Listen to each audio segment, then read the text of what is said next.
এখন ঘড়ির কাঁটায় বাজে সকাল 10টা আর এখন থেকে ব্লগটাকে শুরু করছি। দেখতে থাকো। আজকে তোমাদের সঙ্গে একটা রান্নার রেসিপি শেয়ার করব। আর তার আগে গাছগুলোতে একটু জল দিয়ে দিই। আর দেখো আজকে বাইরের ওয়েদারটা, এই যে আমার গাছ, গোলাপ গাছ, এটা অপরাজিতা ফুল গাছটা, সবগুলো গাছেই জল দিয়ে দিয়েছি। আর এখন কিচেনে চলে যাচ্ছি।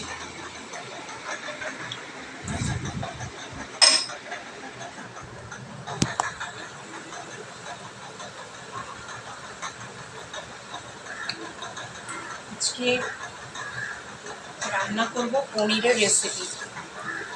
পনিরের রেসিপি রান্না করবার জন্য আমি 200 গ্রাম আমুলের পনির নিয়ে নিয়েছি। আর এইভাবে পিস করে করে কেটে নিয়েছি পনিরগুলোকে। আর রান্না করবার জন্য সবজি নিয়েছি পেঁয়াজ, লাল টমেটো, কাঁচা লঙ্কা। আর এখন রান্নাটা করব শুরু। দেখতে থাকো আমার সাথে। ওভেনটা অন করে দিচ্ছি। দেখো গ্যাসটা ফাইনালি অন করে দিয়েছি। আর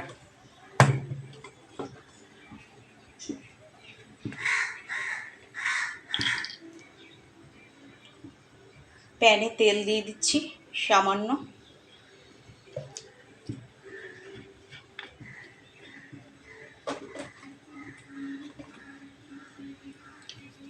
এবার তেলটাকে ফ্রাই হতে দিচ্ছি কিছুক্ষণ। তেলটা ফ্রাই হোক, আর ততক্ষণ আমি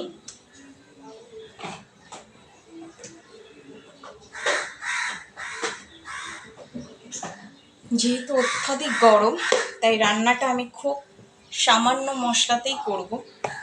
আর রান্নাটা করতে আমি ব্যবহার করব শুকনো লঙ্কার গুঁড়ো, জিরের গুঁড়ো, লঙ্কার গুঁড়ো। আর কোনো মশলা আমি সেরকমভাবে দেব না। আর তার আগে আমি পনিরগুলোকে একটু ফ্রাই করে নেব। আর তার জন্য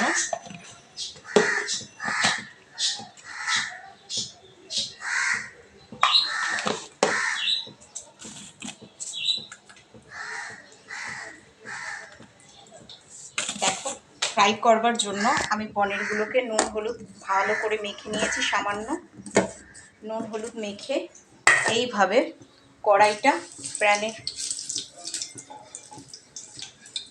কড়াইয়ের তেল গরম হচ্ছে। আর তেল গরম হওয়ার সাথে সাথেই আমি ফ্রাই করা পনিরগুলো গরম তেলের মধ্যে এভাবে ছেড়ে দেব।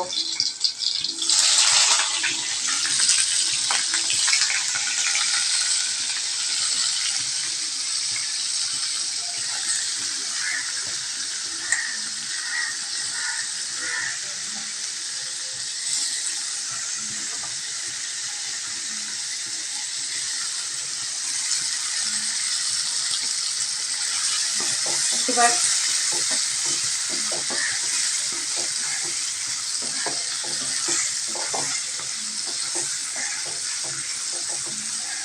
খুন্তির সাহায্যে এভাবে একটু নাড়াচাড়া করে 2 থেকে 3 মিনিট মতন ঢাকা দিয়ে দেব, ততক্ষণ ফ্রাই হোক।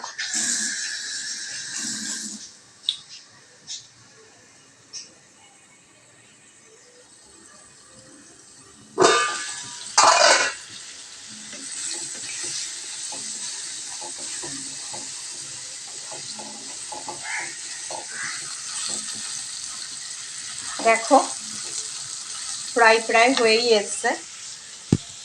আর আমি এখন ফ্রাই হওয়া ভাজা পনিরগুলোকে কড়াই থেকে আস্তে আস্তে তুলে নেব।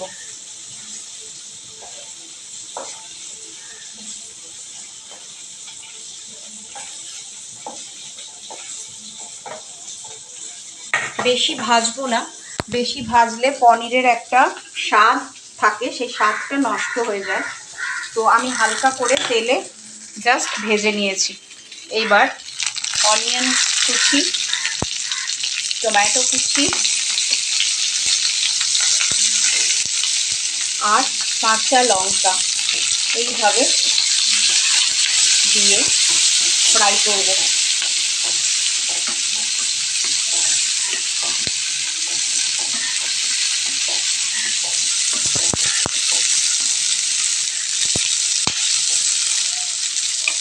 পাঁচ মিনিটের জন্য ফ্রাই হোক, ততক্ষণ আমি একটু হলুদ গুঁড়ো, একটু জিরে গুঁড়ো, মানে 1 টেবিল স্পুন জিরের গুঁড়ো, 1 টেবিল স্পুন হলুদ গুঁড়ো, 1 টেবিল স্পুন লঙ্কার গুঁড়ো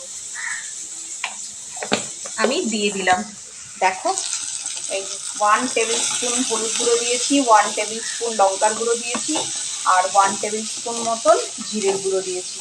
দিয়ে এবার এইভাবে ফ্রাই করব কিছুক্ষণ।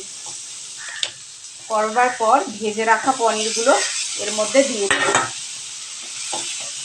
দিয়ে এইবার পনির,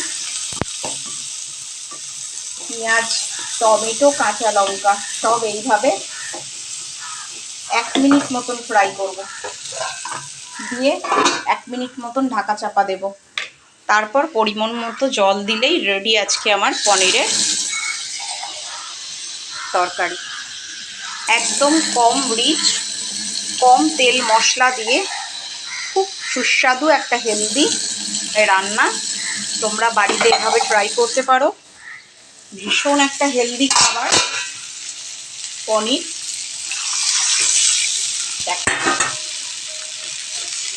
ফাইনালি পনিরের তরকারির ওপর আমি জল দিয়ে দিয়েছি। আর এবার স্বাদ মতন লবণ দিলেই রেডি আজকের পনিরের তরকারির রেসিপি।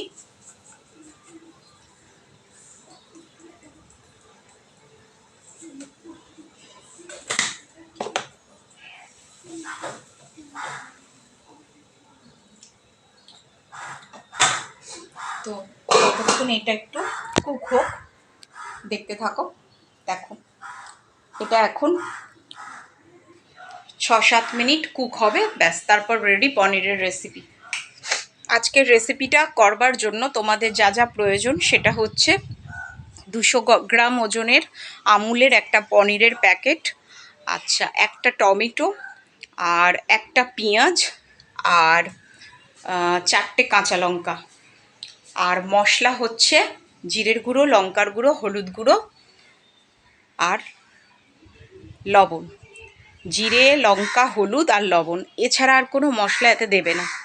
প্রথমে কড়াইতে তেল দেবে, দেওয়ার পর তেলটা যখনই গরম হবে পিস করে কেটে রাখা পনিরের টুকরোগুলো ফ্রাই করে নেবে। পনিরের টুকরোগুলো ফ্রাই করার আগে ওতে একটু নুন হলুদ মেখে রেখে দেবে 5 মিনিট আগে ম্যারিনেট করে, যাই হোক। তারপর সেটাকে ফ্রাই করে তুলে নেবে তেল থেকে। তারপর পেঁয়াজ, কাঁচা টমেটো, লাল টমেটো আর হচ্ছে 4-5টা কাঁচা লঙ্কা দিয়ে ভালো করে তেলের মধ্যে ফ্রাই করে ভেজে রাখা পনিরগুলো দিয়ে 5 মিনিট ঢাকা চাপা দেওয়ার পর তারপর তুমি পরিমাণ মতন জল আর লবণ দিলেই রেসিপিটা তৈরি। খুব কম তেল মশলা দিয়ে খুব সুস্বাদু একটা হেলদি একটা খাবার। আর তোমরা যদি এভাবে পনিরটাকে বানাও, পনির এমনিতেও শরীরের জন্য ভীষণ একটা হেলদি একটা খাবার, আর এভাবে যদি রান্না করো তাহলে তো আর কথাই নেই। তো এইভাবে তোমরা পনিরের তরকারিটা রেসিপিটা রান্না করবে যেভাবে আজকে আমি করলাম। আর দেখো, রান্না করতে করতে না গরমে পুরো একদম ঘেমে গেছি।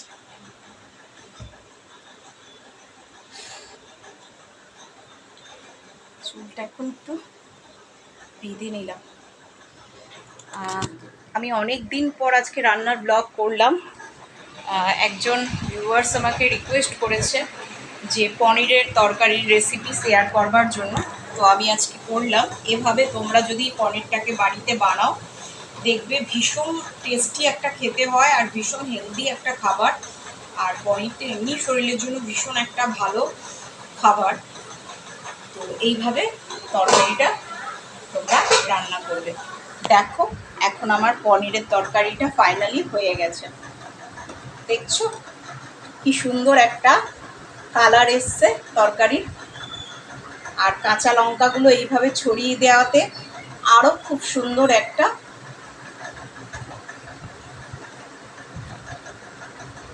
কালার হয়েছে।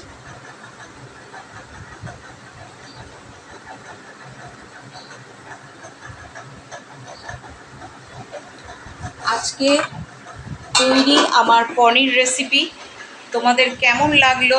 যদি ভালো লাগে লাইক করো, শেয়ার করো, সাবস্ক্রাইব করো আমার চ্যানেলটাকে। আমার চ্যানেলের নাম ব্লগার্স মেনিয়া @মুনমুন ব্লগস। প্রচুর প্রচুর ভালোবাসা দাও, লাইক করো, শেয়ার করো, সাবস্ক্রাইব করো, সাথে থেকো, পাশে থেকো, বেল আইকনটা প্রেস করে দাও।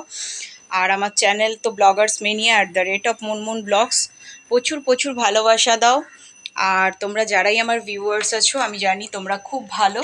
আর আমি আমার চ্যানেলে এক একটা থিমের ওপর ব্লগ করি, সেটা গানের, নাচের, রান্নার, ঘর ক্লিনিংয়ের। তো আমি অনেক ব্লগ করেছি। আমি তোমাদেরকে রিকোয়েস্ট করছি তোমরা সমস্ত ব্লগ দেখো। আমার চ্যানেলটা সার্চ করো ইউটিউবে গিয়ে আমার চ্যানেল সার্চ করো। আমার চ্যানেলের নাম হচ্ছে ব্লগার্স মেনিয়া @মুনমুন ব্লগস।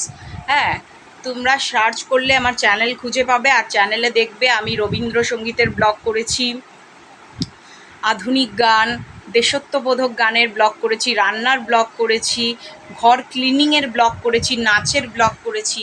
তোমরা প্লিজ প্লিজ কমেন্টের দ্বারা আমায় জানাও এখনও পর্যন্ত তোমাদের কোন ব্লগটা সব থেকে বেশি ভালো লেগেছে। একজন ভিউয়ার্স আমাকে অলরেডি জানিয়েছে যে আমার নাচের একটা ব্লগ আর গানের ব্লগে যে তার ভীষণই ভালো লেগেছে সেই ব্লগ দুটো। আর সে আমাকে কমেন্টে বলেছে যে আমি নাকি নেক্সট সাকসেসফুল ইউটিউবার হতে চলেছি। যাই হোক, তো তার জন্য অসংখ্য ধন্যবাদ আমি তাকে জানাচ্ছি। প্রচুর প্রচুর থ্যাংক ইউ, প্রচুর প্রচুর ব্লেসিংস রইল তার জন্য, শুভ কামনা রইল আমার তরফ থেকে। আর তোমরা এইভাবেই সুন্দর সুন্দর কমেন্ট আমাকে করো, লাইক করো, শেয়ার করো, সাবস্ক্রাইব করো চ্যানেলটাকে, বেল আইকনটা প্রেস করে দাও, সাথে থাকো, পাশে থাকো, ভালোবাসা দাও। আর টাটা, ততক্ষণের জন্য আবার দেখা হবে নেক্সট ব্লগে। টাটা, বাই, ভালো থেকো।